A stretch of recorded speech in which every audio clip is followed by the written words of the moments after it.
Malam itu kota kecil tampak begitu tenang. Lampu-lampu jalan berkelip lembut. Udara terasa sejuk setelah hujan sore tadi. Di antara deretan rumah sederhana, ada satu rumah kecil di ujung gang. Rumah milik Damar Saputra, seorang pemuda berusia 28 tahun yang hidup sederhana, namun jujur dan pekerja keras. Damar duduk di ruang kerjanya yang sekaligus jadi bengkel kecil. Di meja kayu tua yang penuh kabel, obeng, dan potongan alat elektronik, ia sedang memperbaiki radio rusak milik tetangganya. Tangannya cekatan, matanya fokus. Dari jendela, lampu kuning kecil menerangi wajahnya yang tenang. Mas Damar belum tidur juga? Terdengar suara dari luar. Suara Bu Siti, tetangga sebelah. Belum, Bu. Mau nyelesain ini dulu. Katanya anaknya Bu Siti suka dengerin radio ini, kan? Jawab Damar sambil tersenyum. Ya ampun, terima kasih ya, Mas. Udah repot-repot. Nggak apa-apa. Bu, besok juga saya anterin ke rumah. Bu Siti tersenyum lalu pamit masuk ke rumahnya. Setelah tetangganya pergi, Damar menarik napas panjang. Malam makin larut, jam sudah hampir menunjuk pukul 11. Ia hendak menutup bengkelnya, tapi tiba-tiba terdengar suara mesin mobil berhenti di depan gang. Suara itu asing.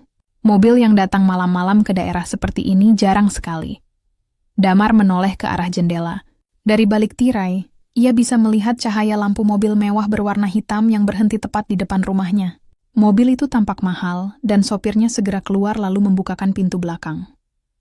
Dari dalam mobil, keluar seorang wanita muda dengan langkah pelan tapi pasti. Ia mengenakan mantel panjang berwarna krem. Rambutnya terurai rapi, dan wajahnya terlihat cantik namun tegas. Dari jarak jauh saja, Damar bisa tahu kalau wanita itu bukan orang sembarangan. Wanita itu menatap sekeliling, lalu berjalan ke arah rumahnya. Damar sempat ragu. Ia cepat-cepat merapikan mejanya, memastikan bajunya tidak terlalu berantakan. Saat ia membuka pintu, wanita itu sudah berdiri di depan pagar. Permisi, ini rumahnya Damar Saputra? Suaranya lembut tapi terdengar jelas. Damar sedikit terkejut. Iya, benar.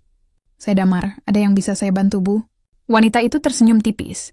Saya, Kiara Ardianti. Maaf datang malam-malam begini, tapi saya perlu bicara sebentar dengan Anda, kalau boleh. Nama itu membuat Damar mengernyit pelan. Ia merasa pernah mendengar nama itu, Kiara Ardianti, CEO perusahaan besar yang sering muncul di berita ekonomi. Tapi apa urusannya dengan dirinya? Seorang tukang servis elektronik di kampung kecil ini. Iya, silakan masuk dulu, Bu. Maaf rumah saya agak berantakan, ucap Damar dengan nada sopan. Ia menyingkirkan beberapa alat di meja tamu dan menuangkan air putih di gelas. Kiara duduk perlahan di kursi kayu yang sederhana. Ia menatap sekeliling ruangan itu, tampak terkejut melihat betapa sederhana tempat itu. Namun ada sesuatu yang hangat dari suasana rumah tersebut, mungkin ketulusan pemiliknya. Terima kasih, ucapnya pelan sambil menerima air minum. Damar ikut duduk, berusaha menjaga sopan santun. Kalau boleh tahu, ada keperluan apa ya, Bu Kiara? Saya agak kaget soalnya. Nggak nyangka tamu seperti ibu datang malam-malam begini. Kiara menarik napas panjang. Wajahnya terlihat ragu sejenak, seolah sedang mencari kata-kata yang tepat. Saya tahu ini mungkin aneh, tapi saya datang bukan untuk urusan perusahaan. Ini urusan pribadi. Damar menatapnya heran. Urusan pribadi? Dengan saya? Ya, jawab Kiara pelan. Mungkin Anda tidak mengenali saya. Tapi dulu, waktu Anda masih di SMA Seruni, Anda pernah menolong seorang gadis yang pingsan di jalan depan sekolah. Anda antar dia ke klinik, lalu pergi sebelum dia sempat berterima kasih. Damar terdiam beberapa detik, mencoba mengingat-ingat. Kenangan samar itu muncul, seorang gadis remaja yang pingsan di bawah pohon besar saat hujan deras, dan dirinya yang waktu itu buru-buru karena harus kerja paruh waktu. Ia memang tidak sempat tahu siapa gadis itu.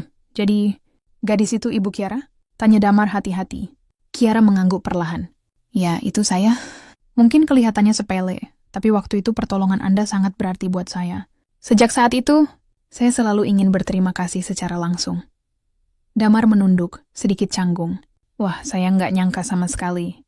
Saya cuma bantu karena kasihan. Lagi pula saya waktu itu cuma kebetulan lewat. Tapi bagi saya itu tidak kebetulan, ucap Kiara dengan nada yang lebih lembut. Kalau malam itu Anda tidak datang, mungkin saya tidak akan sekuat sekarang. Keheningan sejenak mengisi ruangan. Hanya suara jam dinding yang terdengar berdetak pelan. Tiba-tiba, dari arah kamar dalam rumah, terdengar suara tangisan anak kecil. Pelan, tapi jelas. Kiara tersentak menoleh cepat. Suara apa itu? Tanyanya spontan. Damar buru-buru berdiri. Maaf Bu, itu Adik saya Sinta, dia sakit sejak lama. Saya rawat sendiri di rumah. Kiara menatap ke arah pintu kamar yang sedikit terbuka. Tatapannya berubah lembut, ada rasa iba sekaligus penasaran yang dalam. Bolehkah saya melihatnya? Tanya Kiara perlahan. Damar sempat terdiam. Ia tidak tahu kenapa seorang CEO besar seperti Kiara ingin tahu tentang adiknya, tapi dari sorot matanya, ia tahu wanita itu tulus. Ia mengangguk pelan. Boleh, Bu, tapi mungkin keadaannya tidak begitu baik. Kiara berdiri, mengikuti langkah Damar menuju kamar kecil di ujung lorong. Tangisan Sinta terdengar semakin jelas, dan di saat itu, entah kenapa, Kiara merasa malam itu bukan sekadar kunjungan biasa. Damar membuka pintu kamar dengan hati-hati. Udara di dalam terasa lembab dan hangat, bau obat-obatan tercium samar. Di atas ranjang sederhana, seorang gadis kecil berusia sekitar 9 tahun terbaring lemah, wajahnya pucat, rambutnya tipis dan kusut. Ia menatap kakaknya dengan mata yang sayu. Mas, aku haus, ucap gadis itu lirih. Damar segera menuangkan air ke dalam gelas kecil, lalu membantu adiknya duduk perlahan. Ia menahan kepala Sinta agar tidak terlalu miring. Gerakannya lembut dan penuh perhatian, seperti sudah terbiasa merawat dengan sabar setiap hari. Kiara yang berdiri di dekat pintu hanya bisa diam. Ada perasaan hangat sekaligus pilu yang menyeruak di dadanya melihat pemandangan itu. Ini, minum pelan-pelan. Ya, kata Damar pelan. Sinta meneguk sedikit air, lalu kembali berbaring. Tatapannya beralih ke arah Kiara. Mas, siapa Kak? Suaranya lemah namun penuh rasa ingin tahu. Damar tersenyum kecil. Ini tamu Mas, namanya Kak Kiara. Dia datang mau ngobrol sama Mas sebentar. Sinta tersenyum samar. Cantik ya Kak Kiara, katanya polos sebelum kembali memejamkan mata. Kiara mendekat perlahan, lalu berjongkok di sisi ranjang. Ia memegang tangan kecil Sinta dengan lembut. Hai Sinta, kamu harus cepat sembuh ya, biar bisa main di luar lagi. Sinta hanya mengangguk pelan sebelum benar-benar tertidur kembali. Damar menutup selimut adiknya, lalu menghela napas panjang. Maaf ya Bu Kiara, saya nggak nyangka malam ini jadi kayak gini. Sinta memang sering rewel kalau malam, apalagi kalau obatnya mulai habis. Dia sakit apa? Tanya Kiara pelan. Kelainan darah katanya. Udah dari kecil. Kami udah berusaha berobat, tapi biaya rumah sakit di kota besar terlalu mahal. Jadi saya rawat di sini aja semampu saya. Kiara terdiam. Matanya menatap wajah Damar dengan campuran rasa kagum dan iba. Berarti orang tua kalian? Sudah nggak ada, jawab Damar tenang. Ayah meninggal waktu saya masih kuliah. Ibu menyusul 2 tahun lalu. Sejak itu saya yang ngurus Sinta. Keheningan kembali memenuhi ruangan. Hanya suara detak jam dari ruang tamu yang terdengar sayup. Kiara memandang wajah Damar yang tampak lelah tapi tetap tegar. Ada sesuatu yang berbeda dari pria ini. Sederhana. Tapi ada ketulusan yang jarang ia temui di dunia yang penuh kepura-puraan seperti yang ia jalani setiap hari. Setelah memastikan Sinta tidur dengan tenang, mereka berdua kembali ke ruang tamu.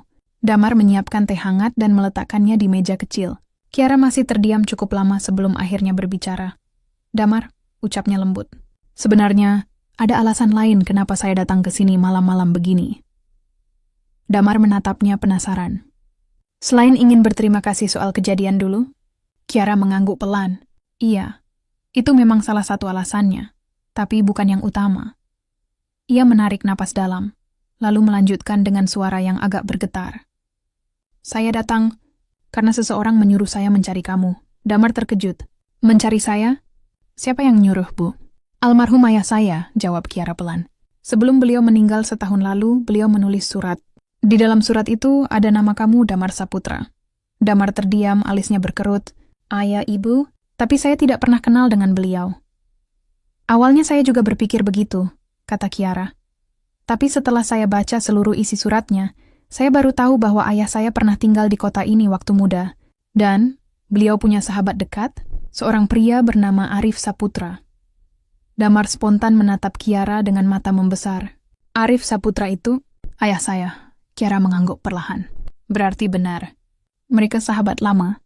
Dalam suratnya, ayah saya menulis bahwa beliau sangat berutang budi pada ayahmu. Katanya, kalau suatu hari aku bertemu keluarga Arif Saputra, aku harus membantu mereka seperti keluargaku sendiri. Damar terdiam cukup lama. Ada perasaan campur aduk di dadanya antara terkejut, bingung, dan terharu. Ia menatap wajah Kiara yang kini tampak lebih lembut, jauh dari kesan CEO dingin yang sering muncul di berita. Jadi, Ibu datang ke sini untuk menepati amanah almarhum ayah ibu? Tanya Damar memastikan. Iya, jawab Kiara mantap. Saya sudah lama mencari tahu tentang keluarga ayahmu, tapi baru sekarang saya menemukan alamatmu.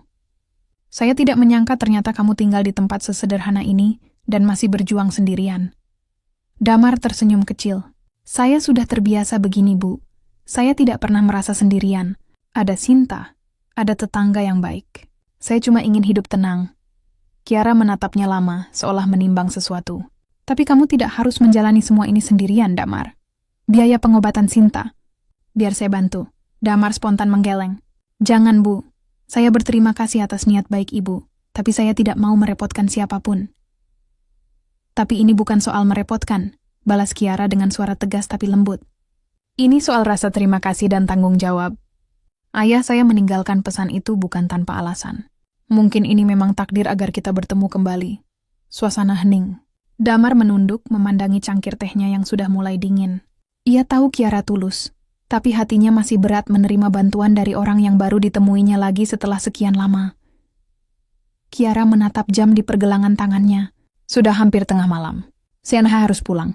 Tapi Damar, tolong pikirkan lagi tawaran saya, ya. Saya tidak akan memaksa, tapi saya ingin membantu dengan cara yang pantas.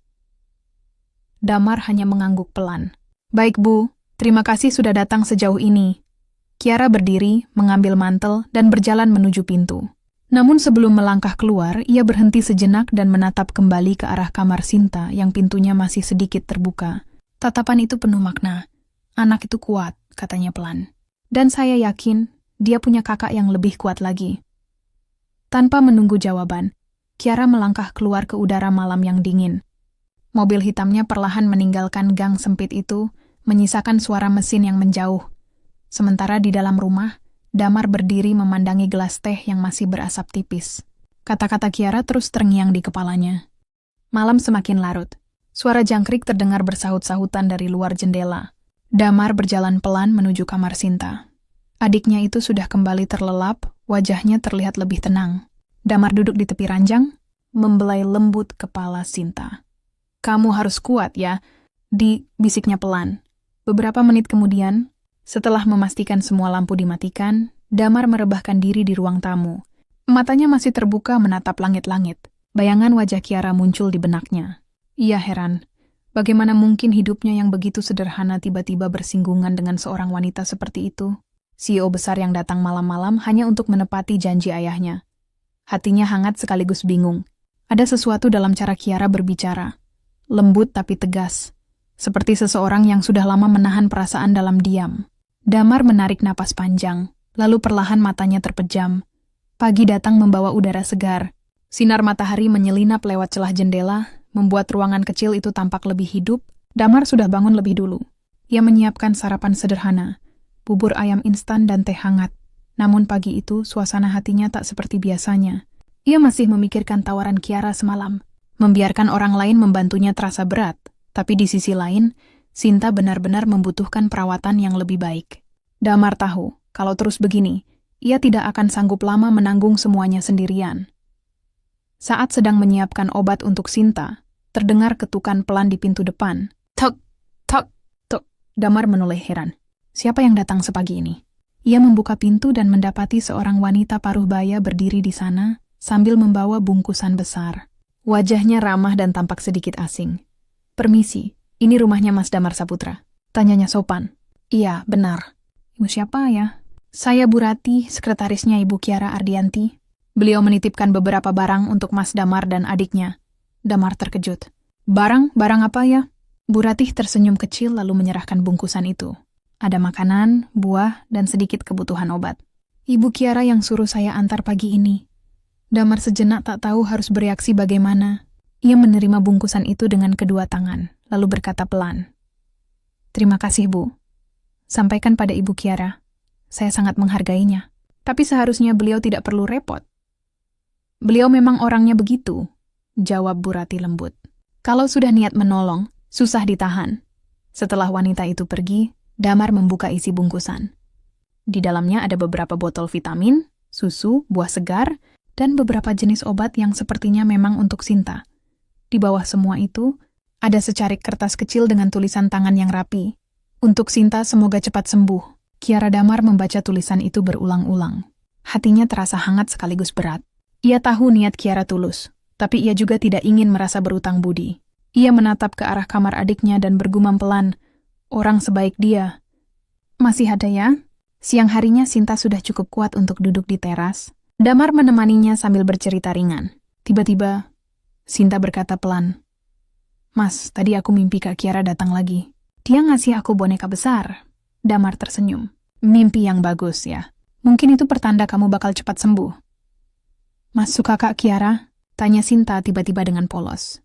Damar terkejut dan tertawa kecil. "Duh, kok nanyanya gitu? Mas baru kenal, Dik." "Tapi matanya Mas berubah waktu ngomongin Kak Kiara," jawab Sinta pelan. Damar hanya mengusap kepala adiknya sambil tertawa malu. Anak kecil itu memang peka terhadap perasaan orang di sekitarnya. Menjelang sore, Damar memutuskan pergi ke toko obat di Pasar Seruni.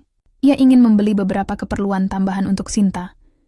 Tapi saat ia sedang membayar di kasir, suara lembut dari belakang membuatnya menoleh. "Damar?" Ia menoleh cepat. Kiara berdiri di sana.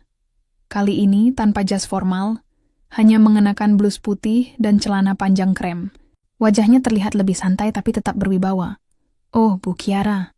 Saya nggak nyangka ketemu di sini," ucap Damar kikuk. Kiara tersenyum.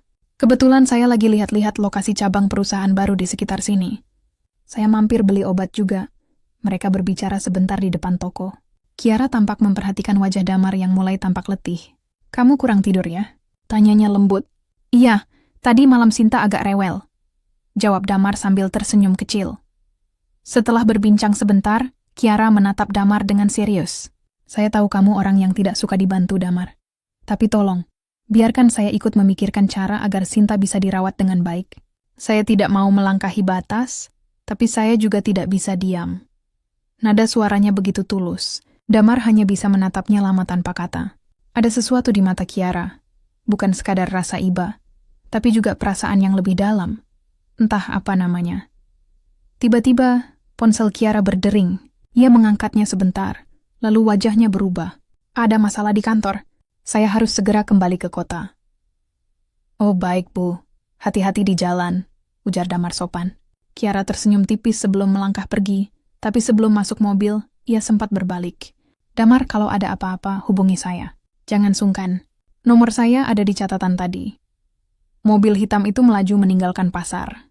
Damar berdiri cukup lama, menatap arah mobil itu menghilang di tikungan. Ada sesuatu yang aneh di dadanya.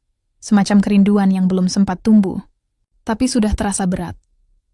Malamnya, ketika Damar sedang membereskan peralatan di ruang tamu, tiba-tiba terdengar suara tangisan lagi dari kamar. Namun kali ini tangisan itu berbeda. Bukan tangisan lemah seperti biasanya, tapi lebih keras, seperti kesakitan. "Sinta!" seru Damar panik. Ia berlari masuk kamar dan menemukan adiknya meringkuk dengan wajah pucat. Napasnya tersengal.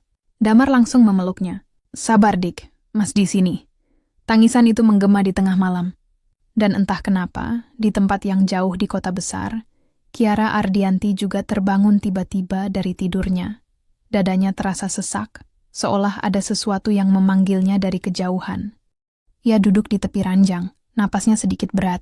Matanya menatap kosong ke arah jendela kamar apartemennya yang luas. Hujan turun perlahan di luar sana, memantulkan cahaya lampu kota yang temaram. Kiara meraih dadanya, mencoba menenangkan diri. Ada rasa aneh, semacam kegelisahan yang tak bisa dijelaskan, seperti hatinya tahu bahwa seseorang sedang dalam kesulitan. Tanpa berpikir panjang, ia mengambil ponsel dari meja dan menatap kontak yang baru ia simpan 2 hari lalu. Damar Saputra. Jari-jarinya hampir menekan tombol panggil, tapi ia ragu. Tidak, ini sudah lewat tengah malam, gumamnya.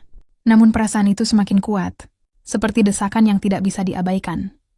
Sementara itu, di rumah kecil kota Seruni, Damar sedang berjuang menenangkan Sinta. Gadis kecil itu kejang-kejang, wajahnya pucat pasi, keringat dingin membasahi dahinya. Damar berteriak memanggil tetangga, "Bu Siti, tolong, Sinta kambuh lagi." Tak butuh waktu lama, Bu Siti bersama anak laki-lakinya datang membantu.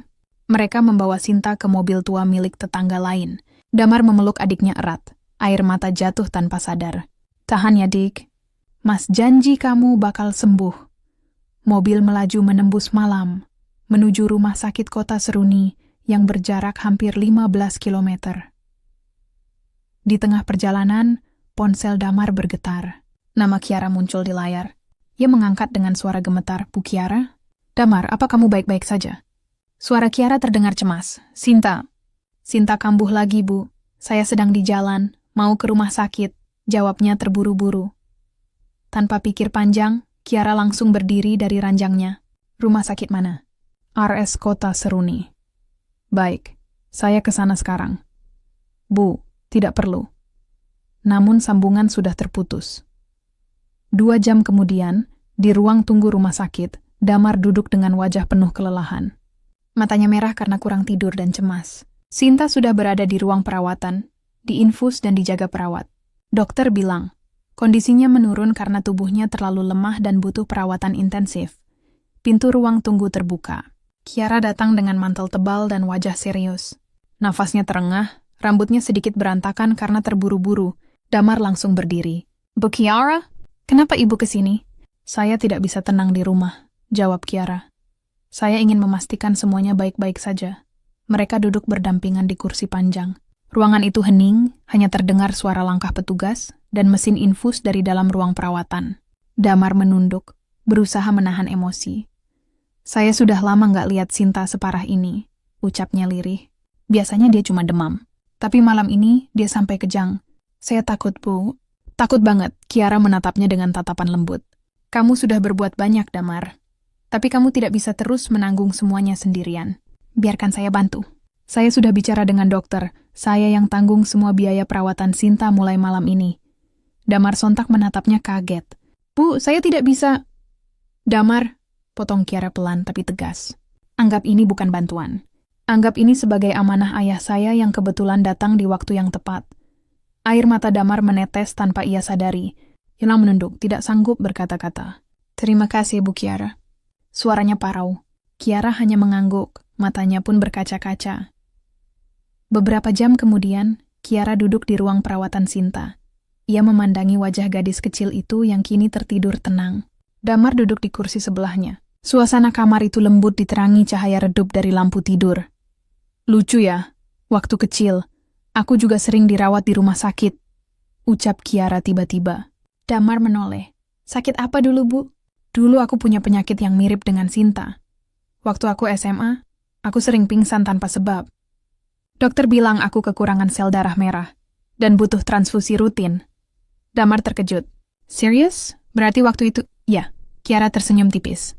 Waktu kamu menolongku di depan sekolah, aku sebenarnya baru keluar dari rumah sakit. Kalau kamu tidak datang waktu itu, mungkin aku... Ia tidak melanjutkan kalimatnya. Damar terdiam. Ia baru benar-benar sadar betapa dalam kaitan takdir yang mempertemukan mereka. Berarti selama ini, kita sama-sama berjuang dengan penyakit yang hampir sama, katanya pelan. Kiara mengangguk. Mungkin memang sudah jalannya begini. Dulu kamu menolongku tanpa tahu siapa aku. Sekarang gantian aku yang ingin menolong adikmu. Keheningan kembali menyelimuti ruangan. Di luar, hujan turun lagi, menimbulkan suara gemericik yang menenangkan. Beberapa saat kemudian, Kiara berdiri mendekati jendela. Ia menatap langit malam sambil berbisik, seolah bicara pada seseorang yang tak terlihat. Ayah, terima kasih sudah menulis surat itu. Mungkin ini alasan kenapa aku harus datang ke sini. Damar memperhatikan dari belakang. Ia bisa merasakan ada kesedihan yang Kiara sembunyikan. Bu Kiara, boleh saya tanya sesuatu? Boleh, apa? Ibu terlihat seperti menyimpan sesuatu. Maaf kalau saya lancang, tapi kenapa ibu selalu terlihat menahan beban sendiri? Kiara terdiam lama. Ia menatap lantai, lalu perlahan menjawab. Karena aku kehilangan terlalu banyak, Damar. Setelah ayah meninggal, aku sendirian menjalankan perusahaan besar. Semua orang melihatku kuat, tapi sebenarnya aku hanya berusaha tidak runtuh. Nada suaranya lirih tapi dalam. Damar tidak tahu harus berkata apa. Ia hanya menatap wanita di depannya itu dengan rasa hormat yang tumbuh semakin besar. Malam itu berlalu dengan sunyi yang lembut. Sinta masih tidur, Kiara menatapnya dengan tatapan penuh kasih, dan Damar mulai menyadari hubungan mereka tidak lagi sekadar rasa terima kasih atau balas budi. Ada sesuatu yang tumbuh diam-diam di antara keheningan malam itu. Sesuatu yang mungkin akan mengubah hidup mereka seterusnya. Cahaya matahari pagi masuk menembus tirai ruang rawat. Damar terbangun di kursi panjang di sisi tempat tidur Sinta. Di hadapannya, Kiara masih duduk tegak di kursi. Matanya sedikit sembab, tapi tetap terlihat tenang. Rupanya ia tidak tidur semalaman, terus menjaga Sinta yang kini terlihat jauh lebih baik. "Pagi," sapa Damar dengan suara serak. Kiara menoleh dan tersenyum lembut. "Pagi, Damar. Maaf, aku nggak berani tidur. Takut Sinta butuh sesuatu." Damar berdiri, merapikan selimut Sinta. "Terima kasih, Bu Kiara. Ibu nggak seharusnya sampai begini. Ini sudah lebih dari cukup." Kiara menggeleng pelan. "Aku melakukan ini bukan karena kasihan, Damar. Aku hanya merasa seperti menemukan sesuatu yang hilang." Damar menatapnya dalam diam. Kata-kata Kiara terasa aneh tapi hangat di telinganya. Ia tidak tahu harus menjawab apa. Sejenak mereka hanya diam, sampai suara Sinta memecah keheningan. "Mas, Kak Kiara!" panggilnya lemah. Keduanya segera mendekat. Sinta tersenyum tipis. "Aku mimpi ketemu ayah dan ibu. Mereka bilang jangan sedih. Mereka juga bilang, Mas nggak boleh kerja sendirian terus." Air mata Damar jatuh begitu saja. Kiara memegang tangan Sinta dengan lembut. "Sinta anak yang kuat," katanya pelan. "Kamu pasti bisa sembuh ya." Sinta mengangguk pelan lalu kembali tertidur. Siang itu, dokter memanggil Damar ke ruangannya. Kiara ikut masuk, duduk di sebelahnya. Dokter yang berusia paruh baya itu membuka hasil pemeriksaan sambil berbicara hati-hati. "Kondisi Sinta memang cukup berat, Pak Damar. Tapi kabar baiknya, kami masih bisa mencoba perawatan lanjutan di rumah sakit besar di kota." "Berarti harus dirujuk, Dok?" tanya Damar cepat. "Iya, tapi biayanya tidak sedikit. Ada beberapa prosedur yang harus dilakukan secara rutin." Damar menunduk. Ia tahu tak mungkin menanggung semua itu sendiri. Tapi sebelum ia sempat berkata apapun, Kiara sudah menatap dokter dan berkata mantap. "Semua biaya akan saya tanggung, Dok. Tolong segera siapkan surat rujukannya." Damar menoleh cepat. "Bu Kiara, jangan." Kiara menatapnya dalam. "Damar, tolong kali ini jangan menolak. Ini tentang nyawa Sinta." Kalimat itu membuat Damar terdiam. Ia tahu Kiara benar. Kadang, untuk orang yang kita sayangi, harga diri harus dikesampingkan. Ia menarik napas panjang dan menunduk. "Baiklah, Bu, tapi nanti biar saya cicil sedikit demi sedikit." Kiara hanya tersenyum samar. "Kita bicarakan nanti. Sekarang yang penting Sinta bisa dirawat dengan baik." 2 hari kemudian, mereka berangkat ke rumah sakit besar di kota. Kiara sendiri yang mengatur semua keperluan, termasuk ambulans dan kamar rawat. Selama perjalanan, Damar duduk di samping Sinta. Sementara Kiara sesekali menoleh dari kursi depan. Wajahnya tampak tenang, tapi matanya penuh kekhawatiran. Setelah tiba, mereka langsung disambut tim medis yang sudah disiapkan oleh Kiara. Sinta dibawa ke ruang perawatan anak. Damar menatap sekeliling, rumah sakit itu besar dan megah, jauh berbeda dengan rumah sakit di kota kecil Seruni. Ia merasa seperti orang asing di tengah ruangan yang terlalu putih dan dingin. Namun Kiara berdiri di sampingnya. "Jangan canggung, Damar. Anggap saja tempat ini rumah sementara untuk Sinta." Damar menatapnya, lalu mengangguk. "Terima kasih, Bu. Saya nggak tahu harus bilang apa lagi." Kiara tersenyum lembut. "Bilang saja kamu percaya. Itu sudah cukup." Beberapa hari berlalu, kondisi Sinta mulai membaik sedikit demi sedikit. Ia sudah bisa duduk, bahkan tersenyum lagi. Kiara sering datang setelah jam kantornya selesai. Kadang membawa bunga, kadang membawa buku cerita. Ia dan Sinta tampak semakin dekat, seperti kakak dan adik yang sudah lama saling mengenal. Namun di balik semua itu, Damar mulai merasakan sesuatu yang lain. Setiap kali melihat Kiara duduk di tepi ranjang Sinta, menyuapi bubur dengan sabar, atau tersenyum lembut pada adiknya, hatinya terasa bergetar. Ia tidak tahu apakah itu perasaan kagum, terharu, atau sesuatu yang lebih dari itu. Suatu sore, setelah Kiara selesai menemani Sinta, Damar mengantarnya ke parkiran rumah sakit. Langit sore itu tampak keemasan, sinarnya memantul di kaca mobil hitam milik Kiara. Mereka berjalan beriringan dalam diam sampai akhirnya Kiara berhenti di depan mobil.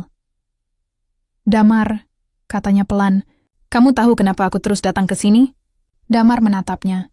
"Karena Sinta?" Kiara menggeleng. "Karena aku merasa utang budi saja tidak cukup untuk menjelaskan kenapa aku ingin terus berada di dekat kalian." Damar menelan ludah. Jantungnya berdetak lebih cepat. Kiara melanjutkan. "Kamu membuatku ingat pada sesuatu yang sudah lama hilang. Ketulusan, kesederhanaan, perasaan yang tenang saat aku jadi diriku sendiri." Ia tersenyum. Tapi di balik senyum itu ada luka yang dalam. Tapi hidupku penuh tanggung jawab, Damar. Dunia tempatku berdiri tidak selalu adil. Ada banyak mata yang mengawasi, banyak tangan yang menunggu aku jatuh. Dan aku takut kalau aku terlalu dekat denganmu, kamu ikut terluka. Damar terdiam lama. Ia menatap mata Kiara yang kini berkilat karena air mata yang ditahan. Saya nggak peduli, Bu. Saya cuma ingin Kiara jadi diri sendiri. Nggak usah jadi CEO, nggak usah jadi orang kuat terus. Cukup jadi Kiara yang apa adanya. Kiara tersenyum tipis lalu menggeleng. Kamu terlalu baik, Damar. Tapi dunia saya bukan dunia kamu. Ia melangkah masuk ke mobil. Damar berdiri memandangi mobil itu sampai hilang di tikungan jalan rumah sakit. Ada rasa sesak di dadanya, seperti kehilangan sesuatu yang baru saja ia temukan. Malamnya, ia duduk di ruang tunggu sambil memandangi lampu kota dari jendela besar. Ia tahu perasaannya pada Kiara bukan sekadar rasa hormat atau terima kasih. Tapi di sisi lain, ia sadar jarak di antara mereka terlalu jauh. Sementara itu, di dalam mobil yang melaju menuju apartemennya, Kiara memandangi cermin dengan mata merah. Air matanya akhirnya jatuh. Ia berbisik pada dirinya sendiri, kenapa harus dia? Kenapa harus seseorang seperti Damar yang membuatku ingin berhenti jadi Kiara Ardianti yang sempurna? Malam itu, dua hati yang sama-sama terluka terdiam di tempat berbeda. Keduanya sadar bahwa perasaan yang mulai tumbuh itu tidak mudah. Ada tanggung jawab, jarak, dan masa lalu yang belum selesai.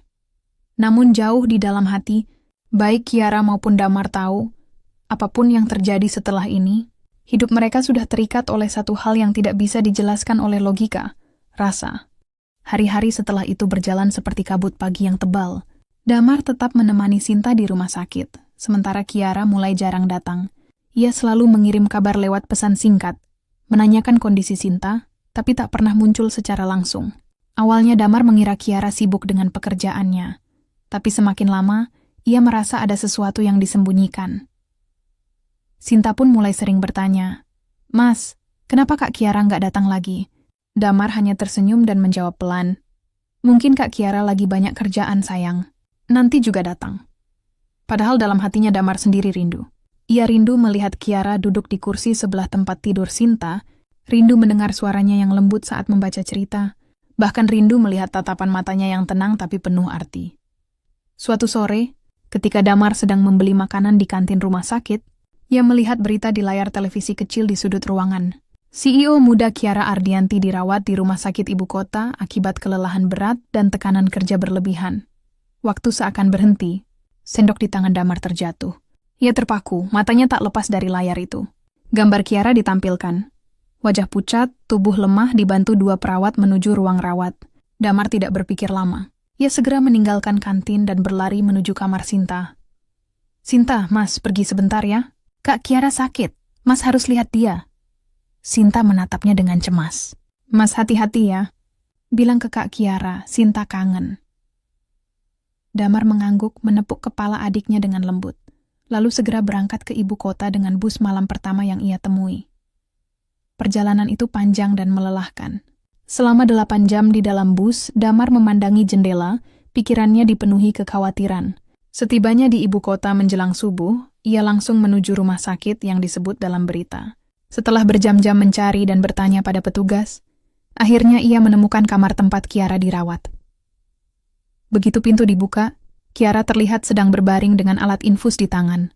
Wajahnya pucat, tapi matanya terbuka menatap jendela. Saat Damar melangkah masuk, Kiara menoleh pelan dan tertegun. "Damar?"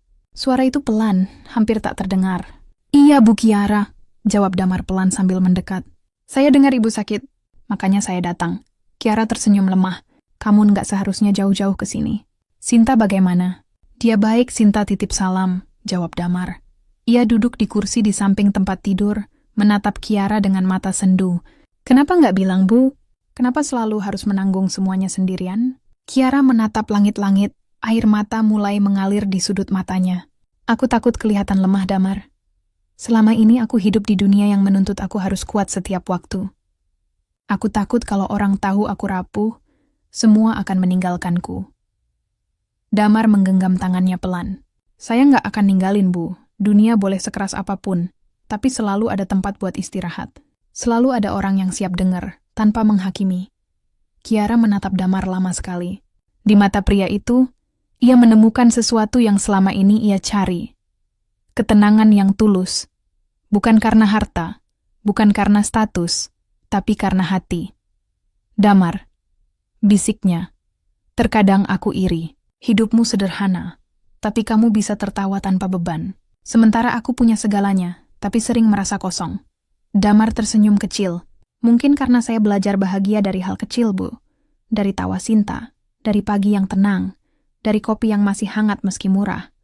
Kadang kebahagiaan gak perlu dicari terlalu jauh. Kiara memejamkan mata, air matanya mengalir lagi. Andai aku bisa hidup seperti itu. Kamu bisa, potong Damar pelan. Tapi kamu harus berani melepas semua yang bikin kamu terus terluka. Keheningan melingkupi ruangan itu. Hanya suara mesin infus yang terdengar. Damar masih menggenggam tangan Kiara, tidak melepaskannya sedikit pun. Perlahan Kiara tersenyum. Senyum yang hangat tapi juga menenangkan. Damar, kamu tahu, waktu aku datang ke rumahmu malam itu, aku cuma ingin menunaikan janji ayahku. Tapi ternyata, malam itu juga aku menemukan arah hidupku yang baru. Kalau begitu, jawab Damar lembut. Aku juga bersyukur malam itu hujan turun. Kalau tidak, mungkin Kiara nggak akan nyasar ke rumahku. Keduanya tertawa pelan. Untuk pertama kalinya, tawa itu terasa ringan. Tidak ada peran, tidak ada jarak.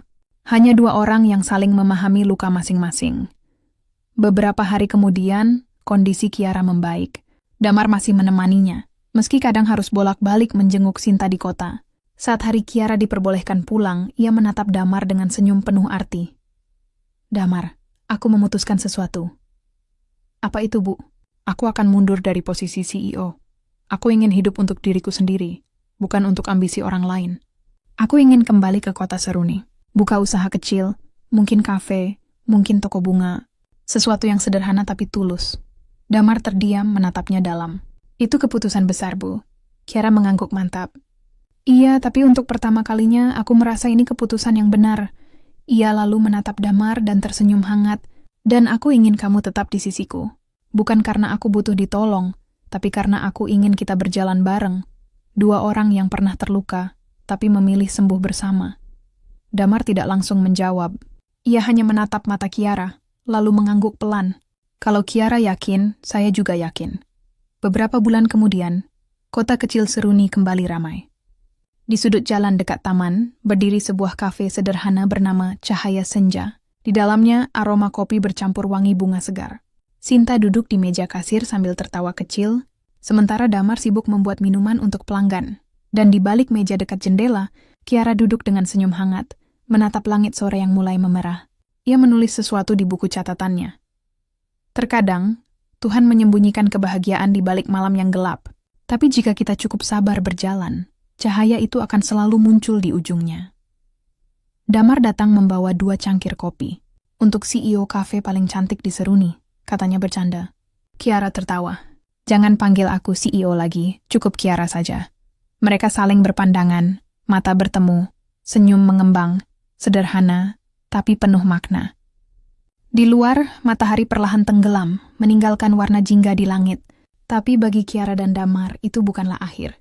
Itu justru awal dari kisah baru, di mana luka telah sembuh dan cinta tumbuh dengan cara paling tenang. Dan malam itu, di bawah langit yang damai, 2 hati yang pernah terluka akhirnya menemukan cahaya di ujung malam. Jangan lupa like, subscribe, dan klik lonceng agar tidak ketinggalan kelanjutan cerita inspiratif ini. Bagikan video ini ke teman-temanmu yang suka kisah romantis dan drama keluarga.